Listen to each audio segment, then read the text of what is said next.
Per què es va instaurar el feudalisme a Europa? L'edat mitjana comença amb la caiguda de Roma en mans dels bàrbars l'any 476 i dura fins al 1492, quan el navegant Cristòfor Colom arriba a Amèrica. Durant l'edat mitjana a Europa es va consolidar un nou sistema d'organitzar la societat que anomenem feudalisme. El feudalisme és el que explicarem avui, però donem-li una mica de context. Al segle VIII, el rei franc, Carlemany, era un rei molt important. Tenia un gran imperi europeu anomenat Imperi Carolingi. Però després de la mort del seu fill, i a causa de les invasions i les baralles internes, l'imperi carolingi es va dividir en 3 regnes més petits. Els 3 monarques d'aquests 3 regnes es van enfrontar entre si, provocant una gran inestabilitat política. Això va fer encara més fàcil els atacs dels invasors, que eren els musulmans pel sud, els magiars o hongaresos per l'est i els vikings pel nord. Els invasors atemorien la població, que es sentia desemparada davant dels atacs violents, els robatoris i la destrucció de pobles i ciutats. El feudalisme va ser el sistema que va començar entre els segles IX i X com a manera de respondre a aquesta inseguretat. Ara us ho expliquem. Els monarques estaven desbordats davant de la força i la brutalitat dels invasors. No recaptaven prou impostos per mantenir un exèrcit prou fort per protegir la seva població davant d'aquests atacs. I això va fer que cedissin una part del seu poder a unes altres persones, els nobles. El rei donava a un noble una porció petita de territori, anomenada feu, i en aquest territori els nobles hi tenien els seus castells fortificats i el seu propi exèrcit. Així, els nobles es convertien en senyors feudals d'aquest feu. Això era el vassallatge, aquesta relació personal entre reis i nobles, en què els nobles passaven a ser vassalls del rei. A canvi de rebre aquest feu, els nobles havien de donar ajuda militar al rei davant dels invasors. Fixeu-vos-hi, era com un pacte.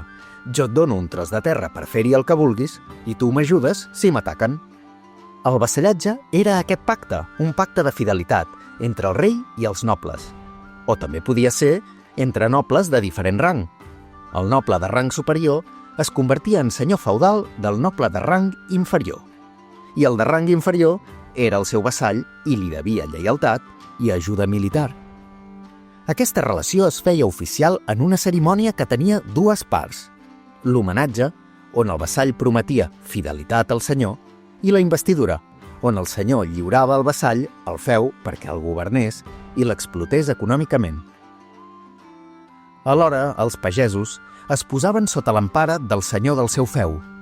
Els pagesos perdien la seva llibertat i es convertien en serfs del senyor feudal.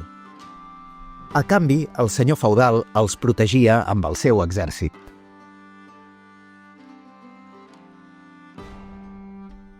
Com s'organitzava la societat feudal? La societat feudal estava molt jerarquitzada i es dividia en grups molt tancats, amb una mobilitat social gairebé inexistent. És a dir, que el que era pagès no podia fer res per acabar sent noble i viure millor. Al cim de la societat feudal es trobava el monarca o rei, que era considerat el primus inter pares, és a dir, el primer entre iguals. Això vol dir que, tot i que el rei era la màxima autoritat, el seu poder depenia de que els nobles li fossin lleials. És a dir, que el monarca compartia el govern amb la gran noblesa i les autoritats religioses. I tenia l'ajuda de la cúria o el Consell Reial, un grup de notables que l'aconsellaven a l'hora de prendre decisions. Els nobles i el clergat eren, per tant, part de la minoria privilegiada de la població. Tenien poder social i econòmic i molts drets. Així doncs, el rei, els nobles i el clergat els anomenarem els privilegiats. Els nobles es dedicaven a la defensa militar i el clergat es dedicava a l'oració i a les activitats religioses. Tots ells vivien de les rendes de les seves terres, és a dir, dels conreus que hi havia, i no havien de treballar ni de pagar impostos. En contrast, els no privilegiats, principalment pagesos i artesans, havien de treballar i mantenir els privilegiats. També havien de pagar impostos molt alts, i els seus drets depenien del que volguessin els privilegiats. Els pagesos eren la majoria de la població i vivien en condicions molt precàries. Eren molt pobres. Els pagesos serfs treballaven les terres dels senyors feudals i, a canvi, els senyors els protegien. Aquests pagesos tenien el dret a conrear una petita parcel·la per la seva pròpia alimentació. Alguns pagesos, però, eren pagesos lliures, és a dir, que posseïen les seves terres i tenien certa capacitat per decidir sobre les seves vides. Per exemple, podien decidir casar-se sense demanar permís al senyor, mentre que els serfs no tenien llibertats personals i estaven totalment lligats a la terra i a les decisions del seu senyor.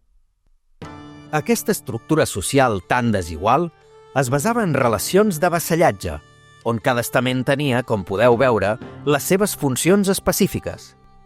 La noblesa defensava la societat, el clergat pregava i administrava l'aspecte religiós, i els pagesos treballaven la terra i produïen els recursos necessaris per sostenir tota la població.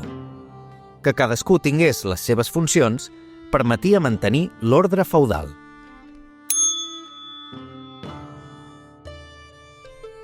Feudalisme ve de feu. Però què és un feu? Un feu era el tros de terra que el rei li donava a un noble perquè es convertís en el seu vassall. Per exemple, el tros de terra que el rei donés a un duc, a un comte o a un cavaller. A canvi, el noble prometia fidelitat al rei i també li prestava ajuda militar si hi havia invasions. Així, aquell noble passava a ser el senyor d'aquell feu, és a dir, era un senyor feudal. Si tenia un tros de terra gran i, per tant, era un gran senyor feudal, podia entregar feus més petits a nobles amb menys poder que ell, que serien senyors d'aquell feu més petit. El senyor tenia autoritat sobre els pagesos que conreessin les terres del feu. El sistema feudal es basava en aquesta relació de terra, poder i obligacions entre reis, senyors i pagesos. El feu es dividia en dues parts principals, la reserva senyorial i els masos. La reserva senyorial estava formada per les terres més fèrtils del feu i se les quedava el senyor feudal. A la reserva senyorial solia haver-hi el castell, que era la residència del senyor feudal, i el lloc de refugi en cas d'invasions. Els masos eren parcel·les de terra que el senyor donava als serfs o pagesos perquè els conreessin i construïssin les seves cases. A canvi de viure a les terres del senyor, els pagesos havien de pagar unes rendes, és a dir, normalment, una part de la collita. I també li havien de pagar per utilitzar el molí, el forn, la premsa, moltes de les coses que necessitessin per treballar. Un conjunt de masos formaven un llogaret. Hi havia dues menes de pagesos, els pagesos lliures i els serfs. Els pagesos lliures eren propietaris de les seves terres, que es deien alou, i no estaven lligats a un senyor. Podien marxar del feu quan ho volguessin. Els serfs, en canvi, treballaven les terres del senyor i no tenien llibertat personal. No podien abandonar les terres, casar-se o deixar herència sense el permís del seu senyor. En el sistema feudal, el senyor estava obligat a protegir la població, garantir aliments en èpoques de fam i donar als pagesos llavors i eines de conreu. A canvi, el senyor tenia drets econòmics i jurídics sobre els seus serfs, com, per exemple, reclamar-los els impostos, imposar lleis i normes que havien de complir, jutjar els pagesos si incomplien les normes, imposar-los multes i dictar sentències. Així, el feu no era només un tros de terra, sinó també una estructura de poder i control social, on el senyor exercia una autoritat plena sobre els seus dominis i la gent que hi vivia. Sortia a compte ser noble a l'edat mitjana? Durant el feudalisme, els nobles formaven part de l'estament dels privilegiats i havien d'administrar les seves terres i assegurar la defensa de la gent que hi vivia. Havien de protegir militarment el territori i havien de recaptar els tributs i mantenir l'ordre. Els cavallers, sovint vassalls dels nobles, eren els qui es dedicaven més directament a l'entrenament militar i a la protecció activa. El dia a dia dels nobles estava marcat per la gestió de les seves terres, la supervisió dels seus vassalls i serfs i la seva participació en activitats de lleure. Vivien en castells, que no només eren residències fortificades, sinó també llocs de govern i defensa. El castell era el centre del feu i el lloc de refugi en cas d'invasions. Estava situat en un lloc elevat perquè la defensa del territori fos més fàcil.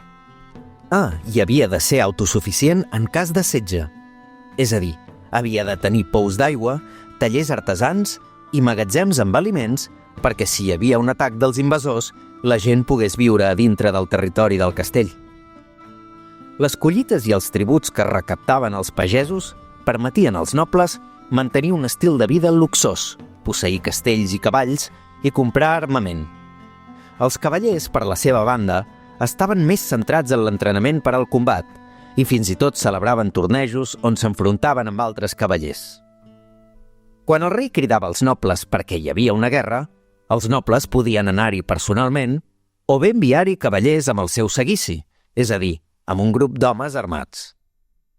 La rutina diària dels nobles incloïa inspeccionar les terres del feu muntats a cavall, impartir justícia, recaptar tributs i revisar els llocs de guàrdia i l'estat de les armes. Aquestes activitats es complementaven amb la celebració de banquets i festes, on joglars i trobadors proporcionaven entreteniment amb històries, malabarismes, cançons i peces musicals. Els nobles i cavallers també practicaven la caça i la falconeria, que consistia en entrenar aus rapinyaires per a la caça. Amb aquestes activitats demostraven les seves habilitats i el seu estatus. Vaja, que demostraven si eren bons o dolents a l'hora de caçar. Eren activitats molt apreciades perquè oferien tant aliments com diversió. Les dames nobles tenien un paper important, tant en mantenir el llinatge de la família, és a dir, el seu nom, com a educar els fills. Quan els seus marits no hi eren perquè eren a la guerra o havien mort, les dames assumien les responsabilitats del castell i dels dominis. Durant el feudalisme era millor ser un serf o ser un pagès lliure. Els camperols o pagesos vivien en petits llogarets o granges aïllades. Els pagesos lliures posseïen les seves terres i tenien certa capacitat de decidir sobre les seves vides, mentre que els serfs treballaven les terres d'un senyor i no tenien llibertats personals. Havien de demanar permís al senyor per gairebé tot. Així doncs, la seva vida estava marcada per la dependència del senyor feudal a qui li havien de donar rendes, és a dir, diners i també serveis. La vida dels pagesos a l'edat mitjana era ben dura. Treballaven de sol a sol i la majoria vivia en condicions de pobresa. La seva rutina anava al ritme de les 4 estacions, sembrant i collint segons el cicle natural i de si era època de fred o de calor. Tota la família participava en les tasques agrícoles. Els homes feien els treballs més pesats, com llaurar, segar, podar i tallar arbres, mentre que les dones ajudaven en la sega, conreaven l'hort, tenien cura de l'aviram i s'encarregaven de les tasques de la llar i de la cria dels infants. Les tècniques i les eines agrícoles eren molt rudimentàries, molt poc avançades, i això feia que els cultius donessin rendiments molt baixos i hi hagués molt pocs aliments. Per evitar que la terra deixés de ser fèrtil de tant explotar-la, es practicava el que se'n diu la rotació de cultius. I això què vol dir? Vol dir que es deixava una terra sense cultivar durant un temps perquè es recuperés i guanyés nutrients. Inicialment es feia de manera biennal, és a dir, que es deixava la terra sense cultivar cada 2 anys, i més endavant es va fer de manera triennal, és a dir, cada 3 anys. Conreaven principalment cereals per fer pa, llegums, vinya i oliveres.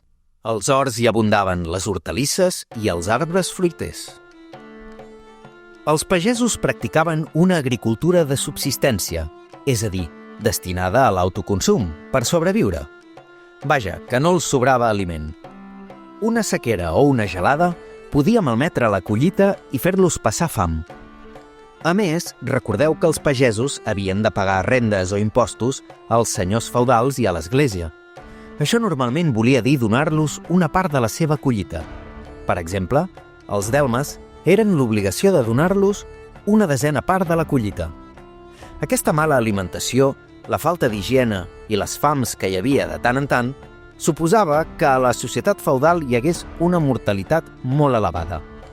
El comerç era escàs perquè, com hem dit, no sobrava aliment per vendre'l, i molts cops les famílies elaboraven els seus propis productes, com instruments, vestits i sabates. La carn era un luxe que només es consumia en ocasions especials. A la descripció us deixem uns Kahoots, un document amb exercicis i també uns videojocs de Blocked. Jugueu-hi i us servirà per estudiar el contingut del vídeo. Moltes gràcies! Si us ha agradat aquest vídeo de via ràpida, penseu en fer-nos un m'agrada, subscriure-vos o deixar-nos un comentari amb els temes que us agradaria que féssim. I si creieu que som útils, feu-vos patrons o feu un donatiu mitjançant un Bizum al 08324. Fins aviat!